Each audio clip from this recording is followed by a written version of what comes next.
का जड़ कर्म चेतन बंधकारु कर्म के अवसान का कह कर स्वरूप यथार्थ जग का जो किया उपकार है उसके लिए जिन वाणी माँ को वंदना शत बार है वंदना शत बार है वंदना शत बार है।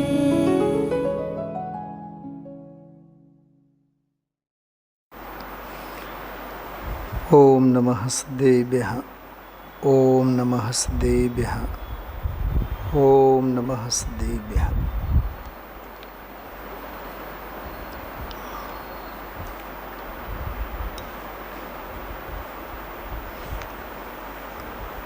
एसीमो श्लोक અને 81મો બે શ્લોક થયા।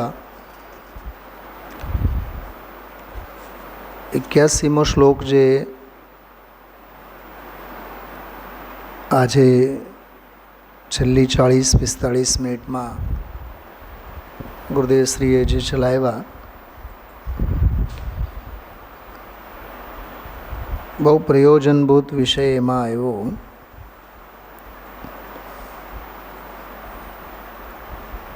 બીજા પાસેથી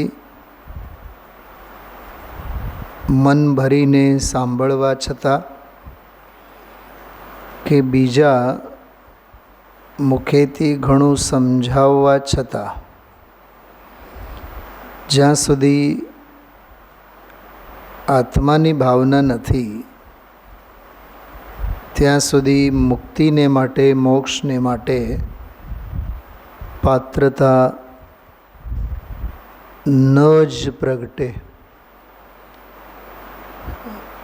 એક એક શબ્દ ધ્યાનમાં લેવા જેવા છે।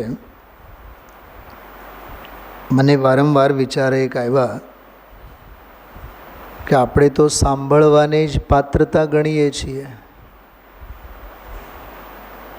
અને બીજાને સંભળાવવામાં પાત્રતા ગણીએ છીએ। સંભળાવનાર સંભળાવવામાં પાત્રતા ગણે, સાંભળનારા સાંભળવામાં પાત્રતા ગણે। અને આ શ્લોક એમ કહે છે જ્યાં સુધી તું ગમે તેટલું સાંભળતો હોય અને સંભળાવતો હોય આત્મભાવના નથી તો તું મોક્ષને માટે પાત્ર નથી। કેવો વિરોધાભાસ!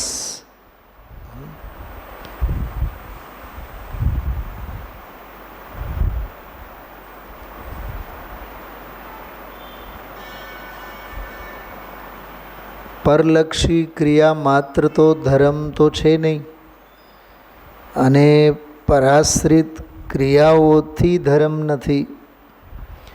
ધર્મ તો ભાવભાષણ આજે જે કેટલું સરસ છેલ્લી મિનિટોમાં જે વાત કરી સ્વભાવનો ભાવભાષણ થવો જોઈએ, દ્રવ્ય ભાવનો ભાવભાષણ થવો જોઈએ। છેલ્લી મિનિટમાં તે વાત કરી તો એટલી સરસ વાત હતી। સોનગઢથી ગુરુદેવશ્રીના આદેશ મુજબ કહો કે આજ્ઞા મુજબ કહો સમાજમાં વિદ્વાનો જતા સોનગઢથી જ પદ્ધતિ શરૂ થઈ। બાબુભાઈ, હિંમતભાઈ, આ લોકો બધાય જતા, ખીમચંદભાઈ, દશલક્ષણ ધર્મમાં બહાર જાય અને પછી કહે કે આત્મા આવો છે, આત્મા આવો છે, આત્મા આવો છે। સાંભળી લેવા માત્રથી નહીં, ધારણા માત્રથી નહીં, કે રસ લઈ લઈને બીજાને સંભળાવવા માત્રથી નહીં,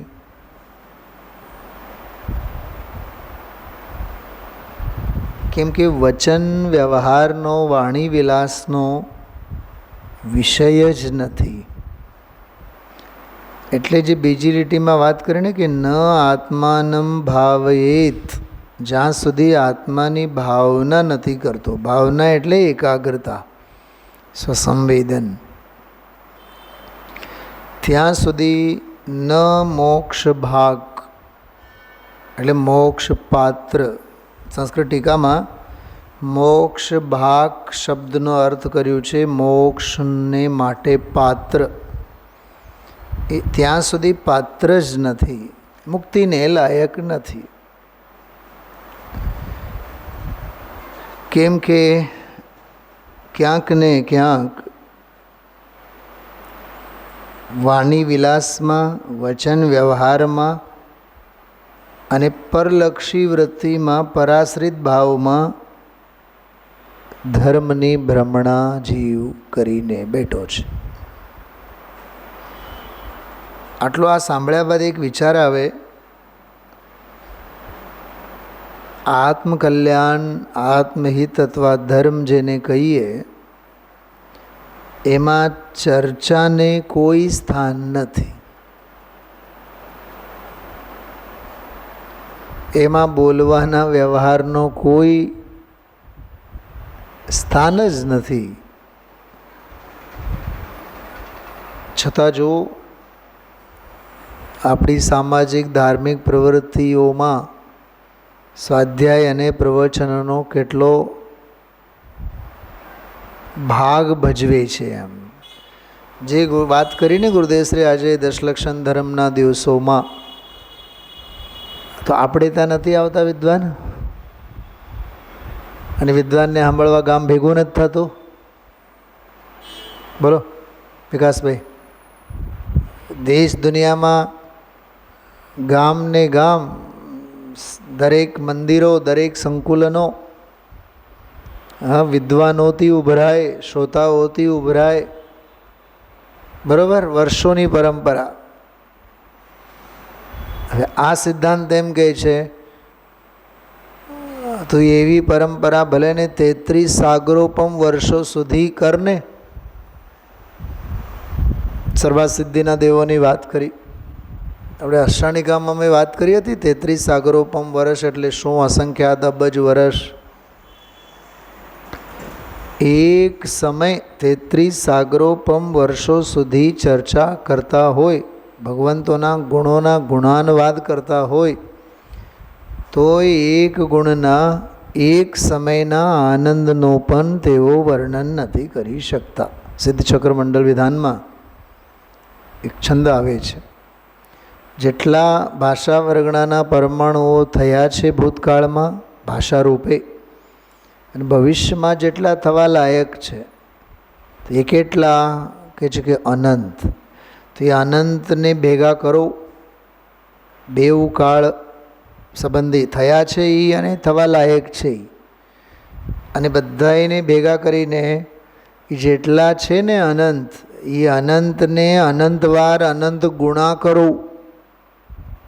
અનંતને અનંતવાર અનંત ગણા કરો. પછી એમને કહો કે તમે આત્માના ગુણોનો ગુણાનુવાદ કરો.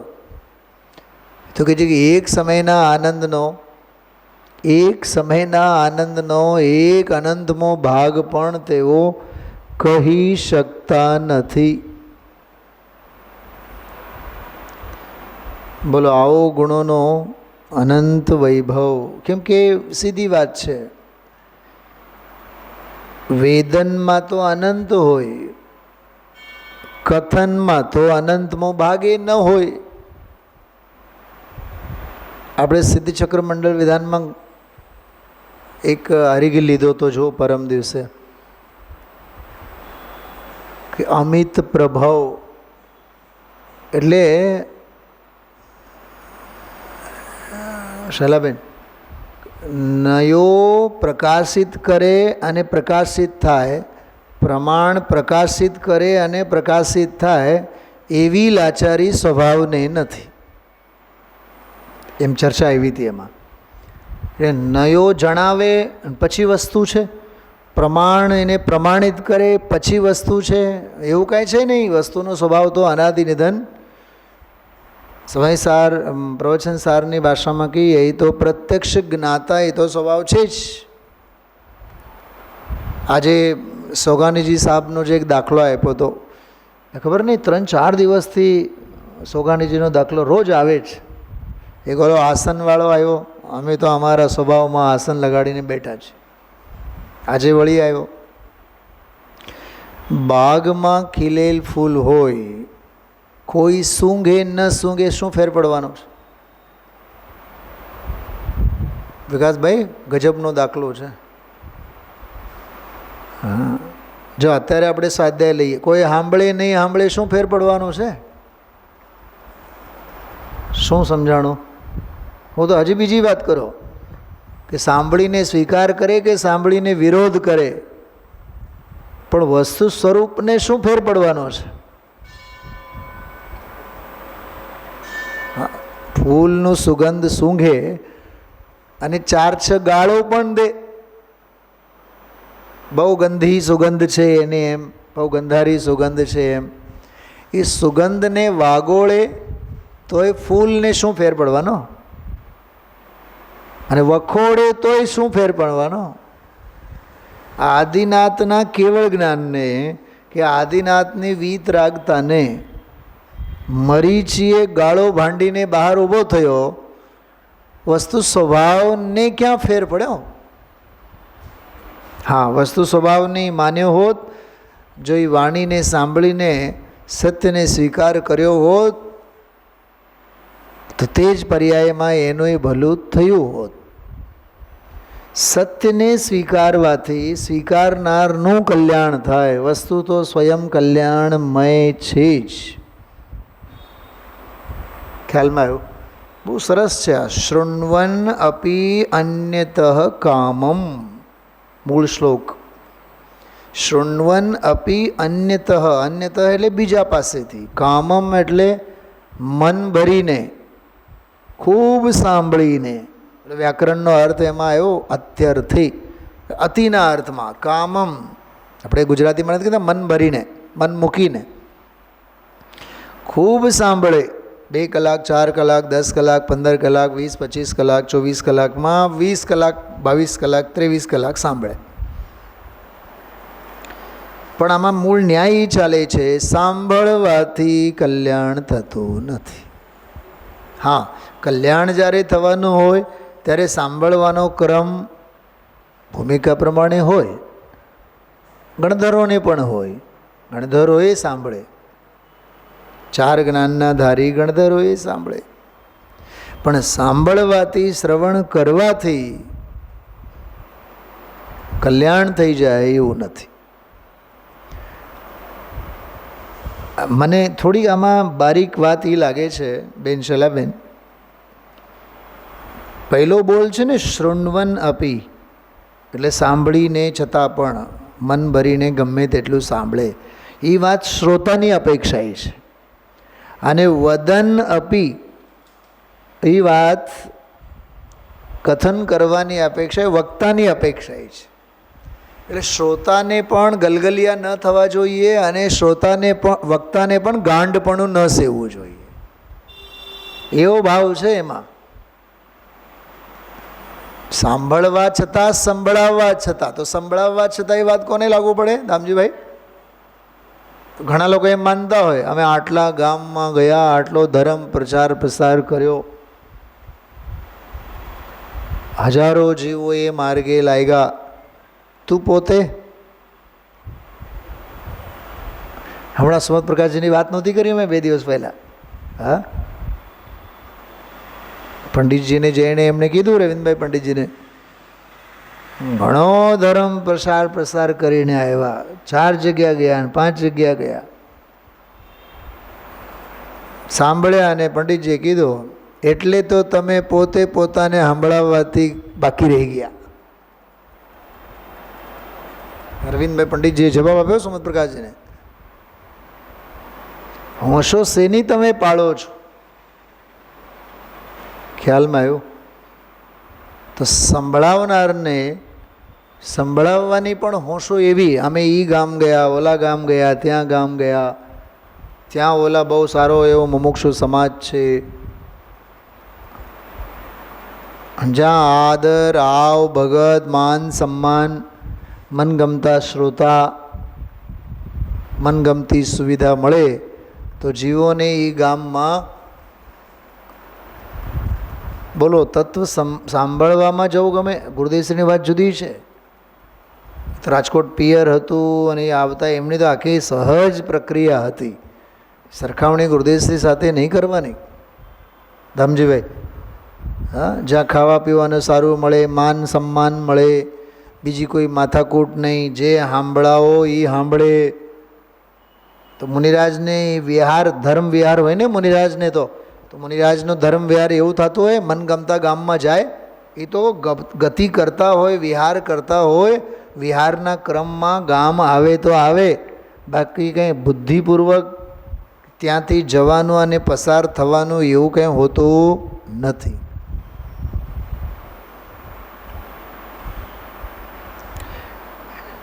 હરિવંશ પુરાણ આપણા મહાપુરાણમાં એક વાર્તા આવે, પુષ્પડાળ મુનિ. તો એ શાળા અને જીજા બંને પોતાની પત્ની સાથે બહુ પ્રેમ કરતો. પિયર જાય તો પિયરે હારે જાય, સાથે ને સાથે હોય. તો પત્ની ગઈ હશે પિયર, તેડવા ગયો હોય. હવે એને તેડીને જ્યારે એ જતા તો એનો ભાઈ સાથે હતો સાળો. એ કહે નહીં, પત્ની સાથે હું અહીં આવીશ જ. પછી જ્યારે પત્ની સાથે બંને જણા શાળા જીજા જંગલમાંથી પસાર થતા હતા તો એક જંગલમાં ઝાડવા નીચે એક મુનિરાજ દેખાણા. હરિવંશ પુરાણમાં કથા આવી છે. તો એને આ જીજાજી જોતા ઊભા થઈ ગયા. અહો મુનિ દશા, અહો ભાવમાં ભક્તિ ભાવમાં. તો શાળાએ મજાક કરી, કાં મુનિ બનવાની તૈયારી? તો લગે કે તમે સાથ આપો તો હું મુનિ થઈ જાઉં. ઓલી બહેન તો રોધના રડતી ઊભી થઈ ગઈ અને ભાઈ સાહેબ બેઉ જણાએ દીક્ષા લઈ લીધી. શાસ્ત્રની કથા છે. દીક્ષા તો લેવાતી લેવાઈ ગઈ, પણ પત્નીનો રાગ અનુરાગ તો કંઈ છૂટ્યો નહીં. જેમની પાસે દીક્ષા લીધી એમની પાસે વિહાર કરી ગયા. હવે રહી રહીને ઓલા ગુરુને કહે, મહારાજ આપણે આ વખતનો ચોમાસો ઓલા ગામમાં કરીએ તો. કયા ગામમાં? જે ગામમાં બાયડી રહે છે. તમને લાગે છે આ શાસ્ત્રની કથા હશે? હું તો એ પદ્ધતિએ તમને કહું છું, પણ છે શાસ્ત્રમાં એ કથા. ઓલા આચાર્ય પણ બહુ તૈયાર હતા. તૈયાર એટલે વિચક્ષણ હતા. એ જે રાજપાટ છોડીને આવ્યા હતા જાણી જોઈને વિહારી રાજ્યમાં કરી ગયા.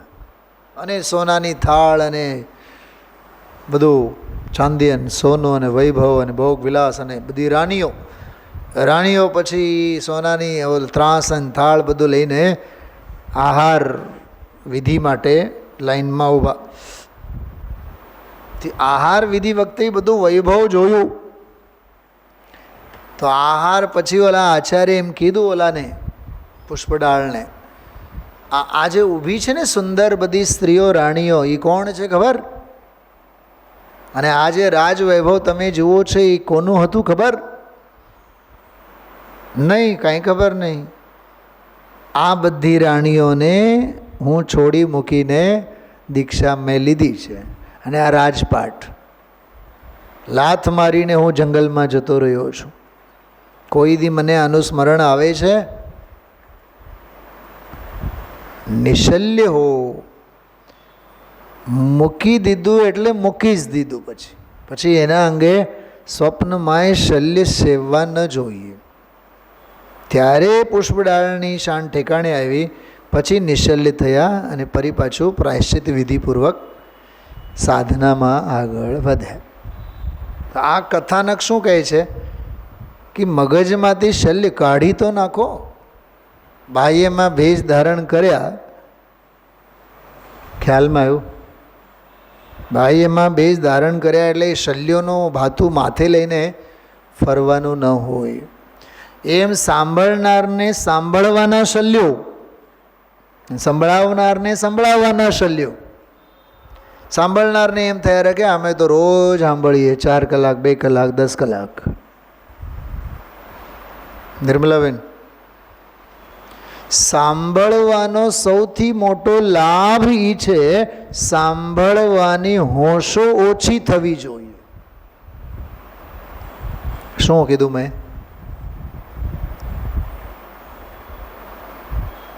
જો એક વાત સમજો, બધે અતિનો ત્યાગ હોવો જોઈએ.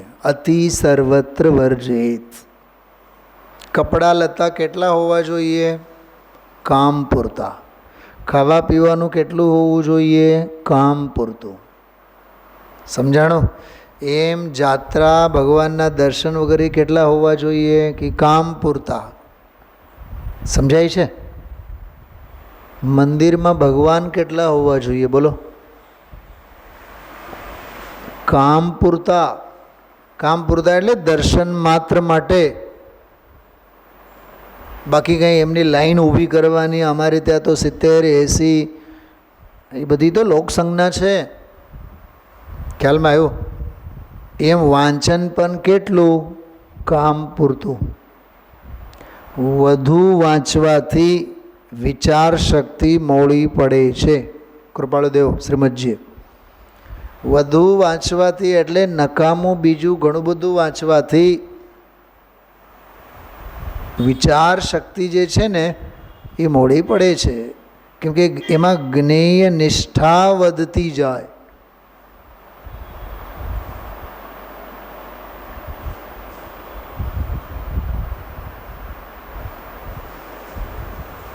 જિગ્નેશભાઈ, સુના વિકાસભાઈ, મને આ આષાઢિકા પછી કમસે કમ 4 બહેનોએ અત્યાર સુધી, આજ સવાર સુધી 4 બહેનોએ અકૃત્રિમ ચૈત્યાલય અંગે 4 બહેનોએ પ્રશ્નો કર્યા. મને એમ થઈ કે આ 8 દિવસની ચર્ચામાં એટલો બધો અંદરનો અધ્યાત્મ આપણે કાઢીને સમાજમાં મૂક્યો કે આપણે હજી અટક્યા છીએ ઓલા અકૃત્રિમ ચૈત્યાલયમાં જ. મને સાચું કહું, મને એનો એક ક્ષોભ થાય, એક દુઃખ થાય. જે અનુભવની વાતો, જે પ્રયોગની વાતો આપણે તો અનગિનત કહી હોય, એટલે આ જીવને ભૌતિક પ્રશ્નો અને ભૌતિક જિજ્ઞાસાઓ કેટલી હોય છે, અને ભેદ વિજ્ઞાનની મુખ્યતા એ જે પ્રયોગના પ્રશ્નો, પ્રયોગ છે એ પ્રયોગ અંગે આ જીવને કોઈ જિજ્ઞાસા જ નથી હોતી.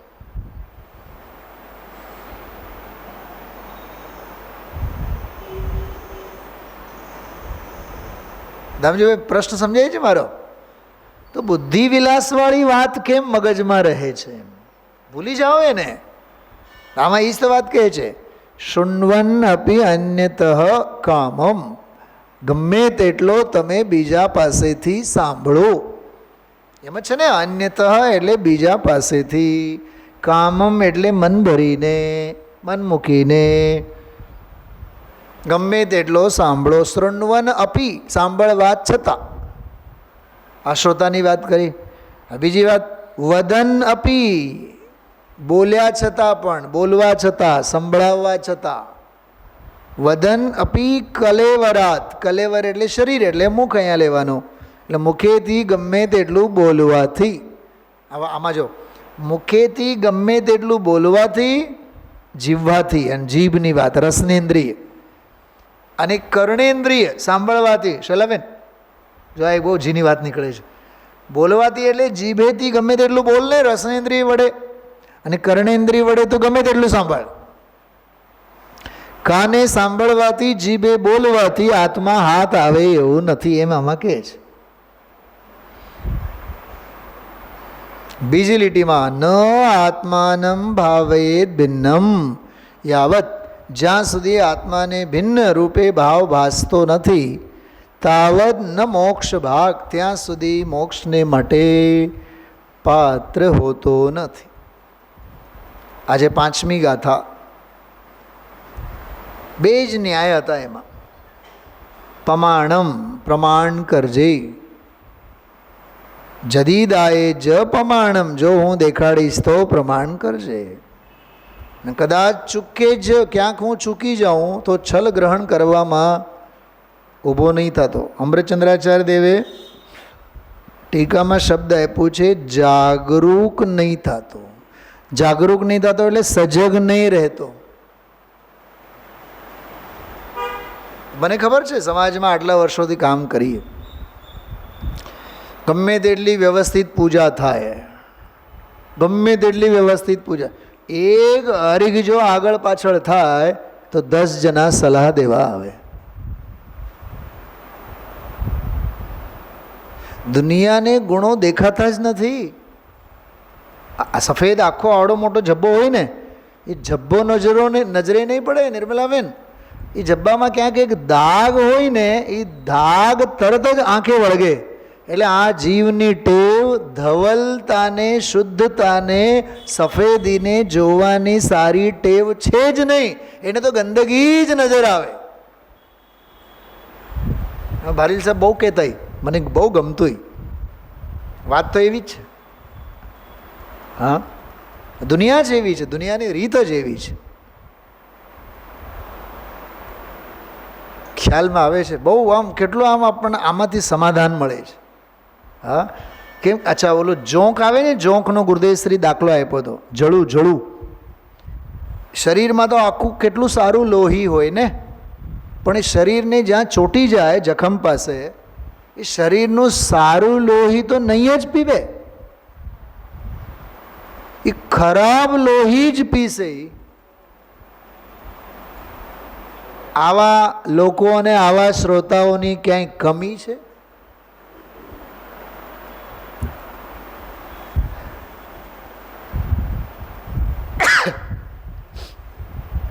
એટલે આ શ્લોક બહુ સરસ છે.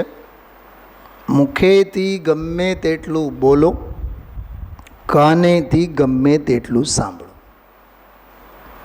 મુખેથી ગમે તેટલું બોલવા માટે વક્તાને વારો કાઢેલ છે, અને કાનેથી ગમે તેટલું સાંભળો શ્રોતાનો વારો કાઢ્યો છે. વક્તાનું વક્તાપણું, શ્રોતાનું શ્રોતાપણું, બેઉને અવેરાય ઉપર મૂકો અને ભાવભાષણ કરો. બીજી લીટીમાં જ્યાં સુધી ભાવભાષણ નહીં કરો ત્યાં સુધી મુક્તિને માટે પાત્ર નથી. મૂળ માર્ગ સાંભળો જીનનો રે, ખરી વૃત્તિ અખંડ સન્મુખ. મૂળ માર્ગ સાંભળો જીનનો રે. કેટલી સરસ વાત. માત્ર કહેવું પરમાર્થ હેતુથી રે. થોડુંક સાંભળજો, બહુ સરસ પદ છે. માત્ર કહેવું પરમાર્થ હેતુથી રે. પરમાર્થના હેતુથી જ કહેવામાં આવે છે એવા એ મૂળ માર્ગને સાંભળો. એક બીજી બહુ ઝીણી અને સરસ કામની વાત કહું. કથનમાં કથનને સાંભળવાનું છે કે કથ્યને સાંભળવાનું છે? કથન એટલે જે કથા કરે તે, વ્યક્તિ નહીં, વચન. કથન બોલવાનું, વ્યાખ્યાન, પ્રવચન, બરાબર. કથ્ય એટલે જેના અંગે, જેની કથા ચાલે છે. તો કથન માત્રને સાંભળીને સંતુષ્ટ થવાનું કે કથ્યને પકડવાનું? પ્રયોજનમૂલક તો એ છે ને. હા, એ વિષય, એને આપણે એમ કહીએ વ્યાકરણની ભાષામાં ભાવવાચક સંજ્ઞા. સાકર કહીએ તો સાકર વસ્તુ તો વસ્તુ છે. સાકર એ અક્ષરોવાળો શબ્દ છે, એક શબ્દ છે, એક વસ્તુ છે. પણ એ શબ્દ બોલવાથી કે વસ્તુનું જ્ઞાન કરવાથી મોઢું તો મીઠું થવાનું નથી. તો શું કરવું પડે? સાકરના ગાંગડાને જીભે મૂકો, જીભે મૂકો, અને પછી જે આધ્યાત્મ ક્રાંતિ થાય એને માણતા રહો. પછી એને સાકરને સાકર કહેવાની જરૂર નથી કે આ સાકર છે એમ વસ્તુ જાણવાની જરૂર નથી. એ ભોગવટામાં જ આવી ગઈ ને. એ તો જીભે મૂક્યા એટલે સાકરનો ગાંગડો ક્યાં ઓગળીને પેટમાં ક્યારે વહી ગયો અને આખું મોઢું આખી જીભ ગળી ગળી થઈ ગઈ. એમ સમયસારની દરેક ગાથા સાકરના ગાંગડા છે. એને જીભે મૂકો, જીભે મૂકો એટલે જ્ઞાનની પર્યાયમાં, શ્રદ્ધાની પર્યાયમાં, ભાવ ભાષણ મૂકો, અંદરમાં ઓગળી જાય અને આનંદ આનંદ આનંદ આનંદ આનંદ આવે. કામ તો એનાથી છે. એટલે એની પ્રયોગ પદ્ધતિ બહુ સરસ ગુરુદેવશ્રી આજે બતાવી છે. એના પહેલાં એક 5-7 મિનિટ માટે આત્મદર્શી જીવને જગત ઉન્મત્ત દેખાય, પાગલ દેખાય અને દ્રઢ અભ્યાસ પછી શુદ્ધોપયોગ નિર્વિકલ્પ દ્રઢ અભ્યાસવાળા જીવને તો લાકડા જેવા દેખાય કે પથ્થર જેવા દેખાય. એ આ શ્લોકનો થોડોક અંશ બાકી હતો, એ આજે ફરી પાછો ગુરુદેવશ્રીએ વધીને 10-12 મિનિટ સુધી 1, 2, 3, 4 જો 3, 4, 5 પાના સુધી ચાલી. એટલે સમજો ને કે વધીને 20-25 મિનિટ સુધી એની ચર્ચા થઈ છે. એમાંય 2-3 વિષયો બહુ સારા છે, એની વાત કરીએ આપણે. સ્વાત્મદર્શિને પ્રથમ તો જગ ઉન્મત્ત જણાય, દ્રઢ અભ્યાસ પછી જગત કાષ્ઠદ્રષદવત થાય. આની મીમાંસા તો ગઈકાલે આપણે કરી છે વિકાસભાઈ. કોઈને ઉન્મત્ત કહેવાના વિકલ્પો એ દ્વેષનો ભાગ છે.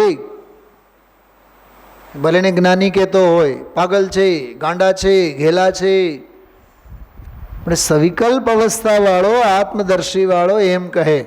બાકી આત્માનો અભ્યાસ પૂરું થયા બાદ, સ્વરૂપમાં ઉતર્યા બાદ, શુદ્ધોપયોગમાં લીન થયા બાદ કોઈને કંઈ કહેવાપણું રહેતું જ નથી. જ્ઞાનમાં જ્ઞેય તરીકે માત્ર જાણે.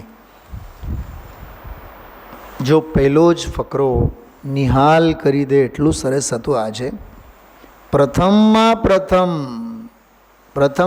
પ્રથમ કર્તવ્ય શું છે, કેટલી પદ્ધતિએ ગુરુદેવશ્રીએ કીધું છે.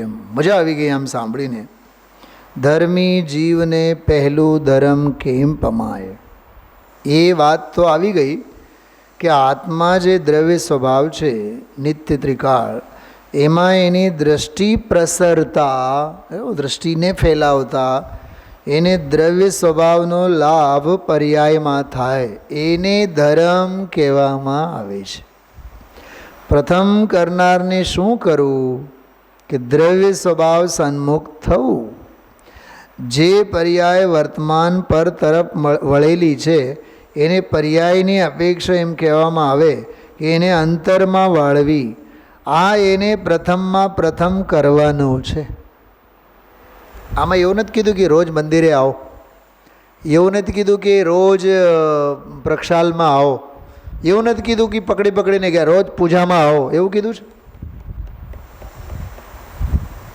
અરે એવું નથી કીધું રોજ પ્રવચનમાં આવો અને સાંભળ્યા કરો, એમ નથી કીધું. પ્રથમમાં પ્રથમ તો જે શક્તિનો સંગ્રહ પડેલો છે એવું પરમાત્મ સ્વરૂપ એમાં દ્રષ્ટિ આપ્યા વિના અને શ્રદ્ધાને એમાં પ્રસરાવ્યા વિના એનો લાભ એટલે આત્મલાભ પર્યાયમાં થાય નહીં. વસ્તુ તો વસ્તુ છે, પણ પર્યાયમાં એનો લાભ ક્યારે થાય? એના સન્મુખમાં એકાગ્ર થતાં સંયોગ રાગ અને પર્યાય ઉપરનું પણ લક્ષ છોડી દઈ. કેમ કે પર્યાયની એકતા તો અનાદિથી માનેલી જ છે, પણ દ્રવ્ય સ્વભાવની એકતા એણે કદી કરી નથી. એથી એણે પ્રથમ આત્માને દ્રષ્ટિમાં લઈને અનુભવ કરવો. બોલો, આ 75 એટલે 50 વર્ષ પહેલાં કહેલી વાત અત્યારે હાલમાં પણ કેટલી પ્રાસંગિક છે. બતાવો નીતાબેન, પોતાની છાતી ઉપર હાથ મૂકીને વિચારશો બધાએ. આપણે બીજાને એવી પ્રેરણા દેતા હોય, નહીં તમે જાત્રામાં વગેરે જોડાતા જાઓ, તમને હળવે હળવે બધું થશે. આ વાત સાચી છે? નહીં તમે મંદિરે આવો, ધીમે ધીમે તમને બધું જ આવડી જશે. મંદિરે આવ્યા બાદ પછી કોઈ ક્રિયાકાંડમાં પડી જાય, અટકવાના સ્થાન પણ ઘણા છે ને.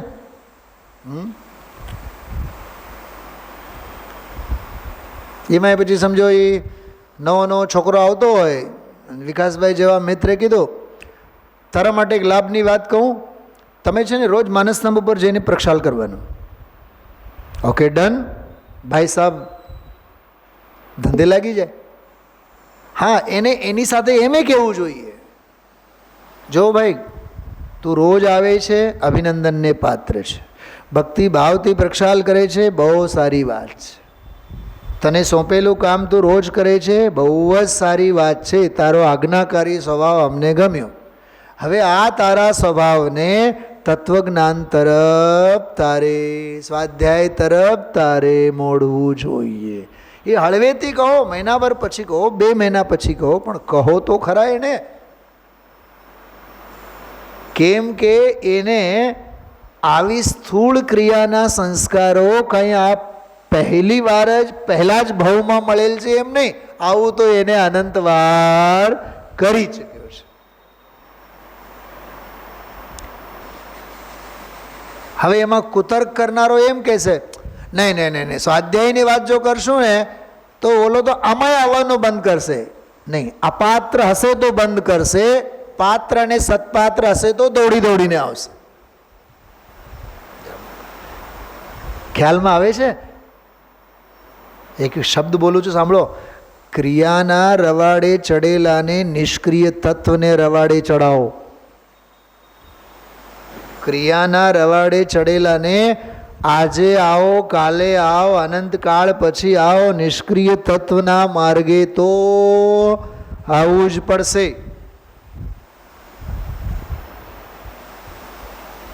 ભાઈ ભરતભાઈ, કોક વાર છે ને પૂજ બહેન શ્રી ગુરુદેવશ્રીના સ્વાધ્યાયમાં 2 મિનિટ 3 મિનિટ 4 મિનિટ આમ મોડા આવતા, તો ગુરુદેવશ્રી ઇગ્નોર તો કરતા ઘણીવાર, પણ ક્યારેક એવી વાત આવે ને તો સભાની વચ્ચે જ બહેનશ્રીને પણ સંભળાવી દે, જરીક આવું થોડુંક ઓછું કરતા હોય તો.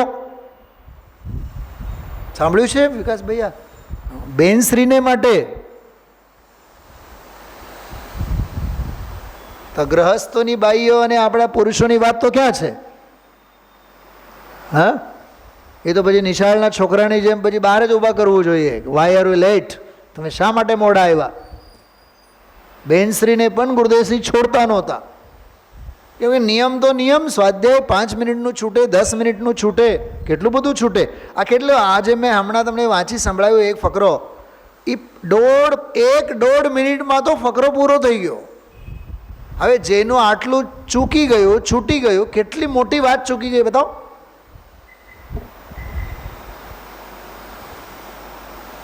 અને બીજી ગજબની અંદરની રહસ્યની વાત કહું, ગુરુદેવશ્રીનું જે પ્રવચન ચાલુ થાય ને, એ ચાલુ થાય એટલે પહેલી 1-2 મિનિટમાં તો ઘણું ઊંડું ઘોલન આવી જતું હોય છે. કેમ કે પોતે અડધી પૌન કલાકથી બેઠા હોય, આખી રાતનું ચિંતન મનન હોય, તો આખું ઘટ માલ આવી જાય પહેલાં 1.5-2 મિનિટમાં તો. અને પછી ચાલતો વિષય જે હોય ને એ ચાલુ થાય, તો એને તો હર હાલમાં ન છોડવું જોઈએ. હવે જો હવે એ અનુભવ કરનારને હવે કરીને બોલે ને, એ હવે ઓરિજિનલ વ્યાખ્યાન પછી ચાલુ થયું. કેટલી આખી પ્રયોગ પદ્ધતિ છે આ.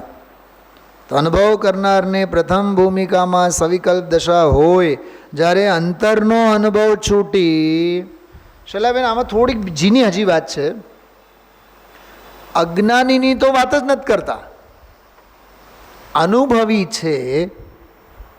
બોલો, સ્વાત્મદર્શી વાળો પહેલો, જે દુનિયાને પાગલ કહે છે, પહેલો વાળો, એ અનુભવી છે, પણ સ્વરૂપમાં રહી નથી શકતા.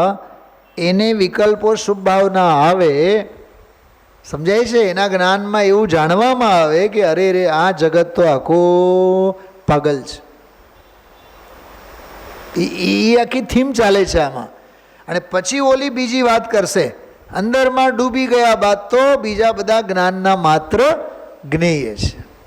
એ શ્લોકનો 80 નંબરના શ્લોકની વાત છે. આ જો થોડુંક વાંચ્યું છું. જો એ અનુભવ કરનારને પ્રથમ ભૂમિકામાં સવિકલ્પ દશા હોય, જ્યારે અંતરનો અનુભવ છૂટી, જો અનુભવ છૂટી અને રાગને વિકલ્પમાં આવે ત્યારે બાહ્ય પદાર્થો તરફ વિકલ્પ જાય. સ્વરૂપનો ઉપયોગ અંતરમાં ન હોય ત્યારે વિકલ્પ આવે તો વિકલ્પનું તો લક્ષ્ય બહાર ઉપર જાય. તો વિકલ્પનું લક્ષ્ય કંઈ અંતર ઉપર જાય એવો એનો સ્વભાવ નથી.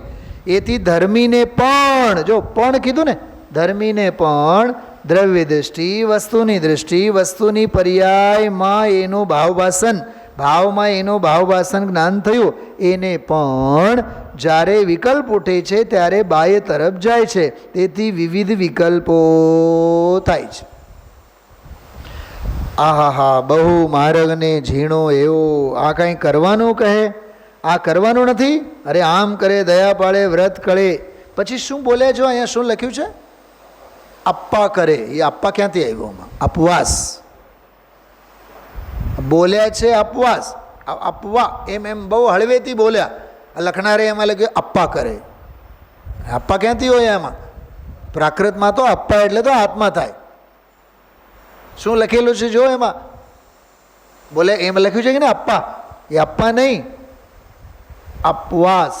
એમ અપવાસ કરે, ભક્તિ કરે, જાત્રા કરે, એવું કરવાનું હોય તો ઠીક, પણ જ્યાં કરવું છે એ માન્યતા છે એ જ સ્વરૂપનું મરણ છે. બોલો, જ્યાં કરવું છે ત્યાં જ મરણ છે. તો જ્ઞાનાનંદ સ્વરૂપને કરવું, રાગ કરવું એ તો દૃષ્ટિ વિપરીત છે. એ પછી વિસ્તારથી આખો વિષય, જો ગુરુદેવના પ્રવચનમાં કનેક્શન સમજવાની બહુ જરૂરી છે. કેમ કે મૂળ સ્ટેટમેન્ટ, મૂળ જે વાત હોય ને એને ગુરુદેવસિંહ બહુ વિસ્તારથી, બહુ આનંદથી માણતા માણતા કહેતા હોય છે. તો જ્ઞાની અને અજ્ઞાની એ બેઉની વાત આમાં બહુ અદ્ભુત રીતે સમજાવે છે. એક એક શબ્દ વાંચવા અને સમજવા જેવું છે. અભ્યાસ ઉપર તો કેટલો એમણે જોર દીધો આજે ગુરુદેવશ્રીએ. 79 નંબરના પાને જુઓ, સાવ નીચેનો ફકરો. અંતર સ્વરૂપનો અનુભવ અને દ્રષ્ટિ હોવા છતાં અસ્થિરતાને કારણે જે વિકલ્પ ઉઠ્યા એથી એનું લક્ષ્ય તો પર ઉપર જાય. એને સ્વભાવ સન્મુખની વિશેષ દશા પ્રગટ કરતા એ રાગ ઘટી જાય, વિકલ્પો મંદ પડી જાય, ઓછા થઈ જાય અને તે સ્વરૂપમાં સ્થિર થતો જાય. જાણપણાનો વિશેષપણો હો કે ન હો એની સાથે કાંઈ સંબંધ નથી. એ વસ્તુના સ્વરૂપનું ભાવ, દ્રવ્ય ભાવ, એનું ભાષણ જ્ઞાનમાં પ્રત્યક્ષ થયું. એને અંતરમાં સ્થિર થતાં થતાં વિકલ્પો ઘટી જાય. વિકાસભાઈ આ વાતને પકડજો. અંતરમાં સ્થિર થતાં થતાં વિકલ્પો ઘટી જાય. અભ્યાસના બળે છેવટે આત્મ સ્વરૂપમાં ઉપયોગની સ્થિરતા એટલી જામે કે તેને તે સમયે બાહ્ય જગતનો બિલકુલ વિચાર પણ આવતો નથી. દેવગુરુને શાસ્ત્રને સાંભળવાનો પણ એને વિકલ્પ આવતો નથી. વળી મોક્ષ માર્ગનો દાખલો આપે. પછી એમ કરીને રહસ્યપૂર્ણ ચિઠ્ઠી, મને તો આ પ્રકરણ તો એટલું ગમ્યું આજે કે ઓલા ખંભાતના જે ક્ષમાસાગર શ્વેતાંબરના સાધુ, એ ટોડરમલજી સાહેબને માટે એમ કહે કે એ તો અધ્યાત્મ પુરુષ છે, અધ્યાત્મની મૂર્તિ છે. અધ્યાત્મ પુરુષ ટોડરમલજી સાહેબને કેટલું સરસ એને એ અનુભવની બધી વાત ગમી. તો એ અધ્યાત્મ સંદેશ પુસ્તકમાં પ્રવચનો છપાયેલા છે. એ આખો પ્રકરણ 80 અને 81 પાના ઉપર આમાં સંભળાયો. બીજી એક ગજબની વાત ધ્યાન ગયું તમારે? આજે ક્ષમાસાગર છે ને ખંભાતવાળા, એ એમ કહેતા દિગંબર નહીં, શ્વેતાંબર નહીં, સર્વાંબર. એ વળી ઊંધા લાકડા જુદા. દિગંબર બગંબર છે નહીં, શ્વેતાંબર એ નહીં, સર્વાંબર. એ સર્વાંબરના નામે એ પત્રિકા, માસિક પત્રિકા કાઢતા, એ પાલિતા નથી.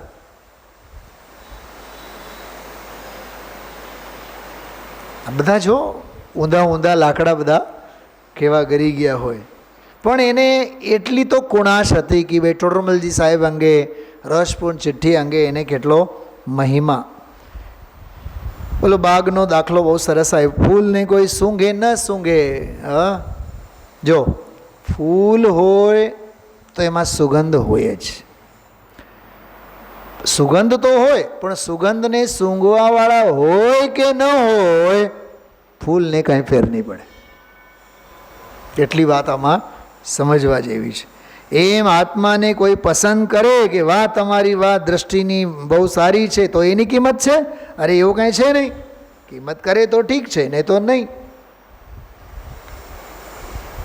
પછી 81મો જે શ્લોક આવ્યો એ બહુ સુણે ભાકે ભલે દેહ ભિન્નની વાત, પણ તેને નહીં અનુભવે ત્યાં લગી નહીં શિવલાભ. વાહ, બહુ અદ્ભુત વાત કરી. હા, દેહ ભિન્નની વાત એટલે દેહની ભિન્નતાની વાત સાંભળે ઘણું કે બોલે ઘણું, પણ જ્યાં સુધી ભિન્નતાનો અનુભવ નથી ત્યાં લગી નહીં શિવલાભ, ત્યાં સુધી એને આત્મલાભ તો થવાનો નથી.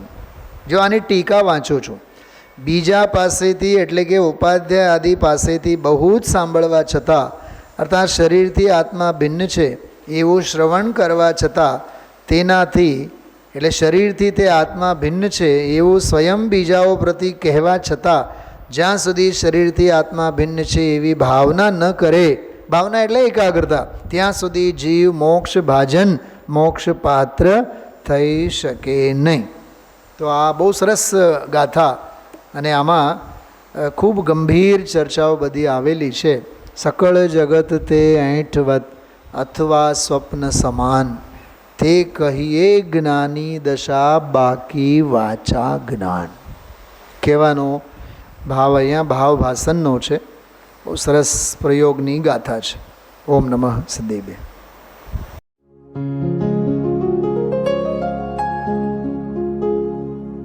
निज निधि निज में बताए यह अनंत उपकार है, उसके लिए जिन वाणी माँ को वंदना शत बार है, वंदना शत बार है, वंदना शत बार है.